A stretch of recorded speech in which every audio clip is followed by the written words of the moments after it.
Hello welcome back to എമ്മി മലബാർ. ഇന്ന് ഞാൻ ചെയ്യാൻ പോകുന്നത് നമ്മുടെ തട്ടുകടയിൽ നിന്ന് കിട്ടുന്ന ഒരു റെഡ് ചട്നി ഇല്ലേ, അതിൻ്റെ റെസിപ്പിയാണ്. അപ്പോൾ ഞാൻ ഒരു ദോശൻ്റെ റെസിപ്പി ചെയ്തിട്ടുണ്ടായിരുന്നു. അതിലേക്കൊക്കെ ബെസ്റ്റ് കോമ്പിനേഷനാണ് ഈ ചട്നി. അപ്പോൾ നിങ്ങൾ വീഡിയോ മുഴുവനായിട്ട് കാണുക, നിങ്ങൾക്ക് ഉറപ്പായും ഇഷ്ടമാവും. അപ്പോൾ ചാനൽ സബ്സ്ക്രൈബ് ചെയ്യാത്തവർ വീഡിയോ കാണുന്നുണ്ടെങ്കിൽ ഒന്ന് സബ്സ്ക്രൈബ് ചെയ്യുക. അപ്പോൾ നമുക്ക് വീഡിയോയിലേക്ക് കിടക്കാം. അപ്പോൾ നമുക്ക് ചട്നി ഉണ്ടാക്കാനായിട്ട് തുടങ്ങാം. അതിനായിട്ട് നമുക്ക് തേങ്ങയാണ് വേണ്ടിയത്. അപ്പോൾ ഞാനിവിടെ അരമുറി തേങ്ങയാണ് എടുത്തിട്ടുള്ളത്. അത് നമുക്ക് മിക്സിയുടെ ജാറിലോട്ട് ഇട്ട് കൊടുക്കാം. തേങ്ങ ഇട്ട് കൊടുത്തതിന് ശേഷം നമുക്ക് ചെറിയുള്ളിയും ചെറിയ പീസ് ഇഞ്ചിയും ഇട്ട് കൊടുക്കണം. അപ്പോൾ ഞാനിവിടെ 3 ചെറിയുള്ളിയും പിന്നെ ചെറിയ പീസ് ഇഞ്ചി ഇട്ട് കൊടുത്തു.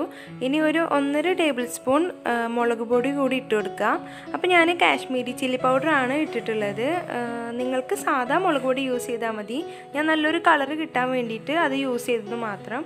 ഇനി 2 അല്ലി കറിവേപ്പിലയും കൂടി ഇട്ടിട്ട് ഒരല്പം വെള്ളം ഒഴിച്ചിട്ട് നന്നായിട്ടൊന്ന് അരച്ചെടുക്കണം. അപ്പോൾ ഒരല്പം വെള്ളം തന്നെ ഒഴിക്കാൻ പാടുള്ളൂ, അല്ലെങ്കിൽ തേങ്ങ അരഞ്ഞ് കിട്ടാൻ നല്ല ബുദ്ധിമുട്ടാവും. അപ്പോൾ അരപ്പ് ഇവിടെ റെഡി ആയിട്ടുണ്ട്. ഇനി നമുക്ക് ഇതൊന്ന് കടുക് പൊട്ടിച്ചെടുക്കണം. അപ്പോൾ അതിനായിട്ടൊരു പാൻ എടുക്കുക. അത് ചൂടായതിന് ശേഷം വെളിച്ചെണ്ണ ഒഴിച്ചു കൊടുക്കുക. വെളിച്ചെണ്ണ തന്നെ യൂസ് ചെയ്യാൻ പാടുള്ളൂ. നാടൻ റെസിപ്പിക്കൊക്കെ വെളിച്ചെണ്ണ മാത്രമേ യൂസ് ചെയ്യാൻ പാടുള്ളൂ, എന്നാലാണ് അതിൻ്റെ ഒരു പെർഫെക്റ്റ് ടേസ്റ്റ് നമുക്ക് കിട്ടുള്ളൂ. ഇനി അത് ചൂടായതിന് ശേഷം നമുക്ക് കടുക് ഇട്ട് കൊടുക്കാം. തേങ്ങ അരക്കുന്നതിൽ ചെറിയുള്ളി ഇട്ടില്ലെങ്കിലും കുഴപ്പമില്ല, കാരണം നമ്മൾ ഇപ്പോൾ ഇതിൽ താളിച്ചെടുക്കുമ്പോൾ ചെറിയുള്ളി ഇടുന്നുണ്ട്. അപ്പോൾ അതിലിട്ടില്ലെങ്കിലും കുഴപ്പമൊന്നുമില്ല. ഇങ്ങനെ ചെയ്യുന്നതാണ് കൂടുതൽ ടേസ്റ്റ്. ഞാനിങ്ങനെയാണ് ചെയ്യാറ്. പിന്നെ ഞാൻ കുറച്ച് അധികം ചെറിയുള്ളി ഉണ്ടായതുകൊണ്ട് തേങ്ങ അരക്കുന്നതിൽ ഇട്ടെന്ന് മാത്രം. അപ്പോൾ കടുകൊക്കെ നന്നായി പൊട്ടി വന്നിട്ടുണ്ട്. ഇനി ഞാൻ ഇതിലേക്ക് 2 വറ്റൽമുളകും പിന്നെ ഒരു 5-6 ചെറിയുള്ളിയും കൂടി എടുത്തിട്ട് ചെറുതായി ചോപ്പ് ചെയ്തതും കൂടി ഇട്ട് കൊടുത്തു. എന്നിട്ട് നന്നായിട്ടൊന്ന് വഴറ്റിയെടുക്കുക. അതൊന്ന് ബ്രൗൺ കളർ ആവുന്നത് വരെ വഴറ്റിയെടുക്കുക. അപ്പോൾ നിങ്ങൾക്ക് വേണമെങ്കിൽ ഈ ടൈമിൽ ഉഴുന്നുപരിപ്പ് ചേർക്കാം.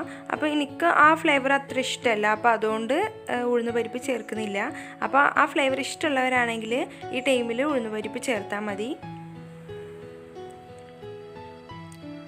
അപ്പോൾ ഒരു ഇമ്പോർട്ടൻറ്റ് കാര്യം, നിങ്ങൾ വെളിച്ചെണ്ണ തന്നെ യൂസ് ചെയ്യുക. കുറച്ച് അധികം തന്നെ എടുക്കുക, നമ്മൾ കുറച്ച് എടുക്കണ്ട. അപ്പോഴാണ് ആ ചട്നിയുടെ ഒരു പെർഫെക്റ്റ് ടേസ്റ്റ് നമുക്ക് കിട്ടുള്ളൂ. അപ്പോൾ ഇത് റെഡി ആയിട്ടുണ്ട്. ഇനി നമുക്കിതിലേക്ക് ഒരു തണ്ട് വേപ്പില കൂടി ഇട്ട് കൊടുത്തിട്ട് നന്നായിട്ട് വഴറ്റി കൊടുക്കുക. എന്നിട്ട് നമ്മുടെ ആ തേങ്ങ അരച്ച് വെച്ചത് ഇതിലേക്ക് ചേർത്ത് കൊടുക്കാം. വേപ്പിലൊക്കെ ഇട്ട് കഴിഞ്ഞാൽ എണ്ണ ഇല്ലാത്ത പോലെ ഡ്രൈ ആയി തോന്നുകയാണെങ്കിൽ നിങ്ങൾ ഒരല്പം എണ്ണ ഒഴിച്ചു കൊടുക്കുക. ഇപ്പോൾ ഇതിൽ ആവശ്യത്തിന് എണ്ണ ഉണ്ട്. അപ്പോൾ ഈ അരപ്പ് ഇതിലേക്ക് ചേർത്ത് കൊടുത്തു. ഇനി ഞാനൊരല്പം വെള്ളം കൂടി ഇതിലേക്ക് ചേർത്ത് കൊടുക്കുന്നുണ്ട്. അപ്പോൾ വെള്ളം നിങ്ങളിപ്പോൾ കൂടുതലാണ് വെള്ളം ചേർക്കുന്നതെങ്കിൽ തിളക്കാൻ വേണ്ടിയിട്ട് നിങ്ങൾ വെക്കണം. അപ്പോൾ ഞാനിവിടെ കുറച്ചധികം വെള്ളം ചേർത്തുണ്ടല്ലോ. അപ്പോൾ ഞാൻ ഓവറായിട്ട് ബോയിലാവരുത്, ജസ്റ്റ് അതിൻ്റെ ഒരു പച്ചമണം മാറുന്നത് വരെ തിളപ്പിച്ചെടുക്കാം. ഇനി ആവശ്യത്തിന് ഉപ്പ് ചേർത്തിട്ട് നന്നായിട്ടൊന്ന് ഇളക്കി കൊടുക്കാം. എന്നിട്ട് ഇതിൻ്റെയൊക്കെ ഒരു പച്ചമണം മാറുന്നത് വരെ, വെള്ളം ചേർത്തതിൻ്റെ ആ ഒരു സ്മെല്ല് മാറുന്നത് വരെ നമുക്കിതൊന്ന് തിളപ്പിച്ചെടുക്കാം.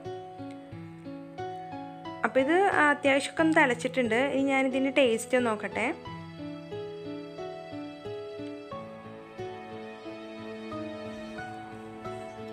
ഒരല്പം കുറവുണ്ട്, അപ്പോൾ കുറച്ചുകൂടി ഉപ്പ് ഇതിലേക്ക് ചേർത്ത് കൊടുക്കുകയാണ്. അപ്പോൾ നിങ്ങൾ അധികം വെള്ളം ചേർക്കുന്നില്ലെങ്കിൽ നമ്മൾ ഈ കടുക് താളിച്ചത് നമ്മൾ അരച്ചതിലേക്ക് ഡയറക്റ്റ് ഇട്ട് കൊടുത്താൽ മതി. നമ്മൾ പാനിലേക്ക് അരച്ചത് ഇട്ട് കൊടുക്കണമെന്നില്ല. വെള്ളം ചേർത്തിട്ടുണ്ടെങ്കിൽ ഇതുപോലെ ജസ്റ്റ് ഒന്ന് ബോയിൽ ചെയ്തെടുക്കണം. അപ്പോൾ ചട്നി ഇവിടെ റെഡി ആയിട്ടുണ്ട്. നമ്മുടെ തട്ടുകടയിൽ നിന്ന് കിട്ടുന്ന പോലെ തന്നെ നല്ല ലൂസായിട്ടാണ് ചെയ്തിട്ടുള്ളത്. അപ്പോഴാണ് നല്ലൊരു കോമ്പിനേഷൻ ആ ദോശക്കും ഇഡ്ലിക്കൊക്കെ ആവുക. അപ്പോൾ ഇത്രയേ ഉള്ളൂ, നമ്മുടെ റെസിപ്പി ഇവിടെ റെഡി ആയിട്ടുണ്ട്. അപ്പോൾ നിങ്ങൾക്ക് എല്ലാവർക്കും ഇന്നത്തെ ഈ റെസിപ്പി ഇഷ്ടമായി എന്ന് വിചാരിക്കുന്നു. ഇത് ആ പെർഫെക്റ്റ് തട്ടുകടയത്തെ ചട്നി തന്നെ കേട്ടോ, അതേ ടേസ്റ്റ് തന്നെയാണ്. അപ്പോൾ നിങ്ങളെല്ലാവരും ഇതൊന്ന് ട്രൈ ചെയ്ത് നോക്കണം. എന്നിട്ട് ഫീഡ്ബാക്ക് എന്നെ അറിയിക്കുക. എന്തെങ്കിലും ഡൗട്ടൊക്കെ ഉണ്ടെങ്കിൽ കമൻറ്റ് ചെയ്യുക, ഞാൻ തീർച്ചയായിട്ടും റിപ്ലൈ തരുന്നതാണ്. അപ്പോൾ ഇതുവരെ ചാനൽ സബ്സ്ക്രൈബ് ചെയ്യാത്തവർ വീഡിയോ കാണുന്നുണ്ടെങ്കിൽ ഒന്ന് സബ്സ്ക്രൈബ് ചെയ്യുക. പിന്നെ ആദ്യമായിട്ട് കാണുന്നവരാണെങ്കിൽ എൻ്റെ പ്രീവിയസ് വീഡിയോസ് ഒന്നും കാണാൻ മറക്കരുത്. ഇഷ്ടപ്പെട്ടാൽ ലൈക്ക് ചെയ്യാനും ഷെയർ ചെയ്യാനും മറക്കരുത്.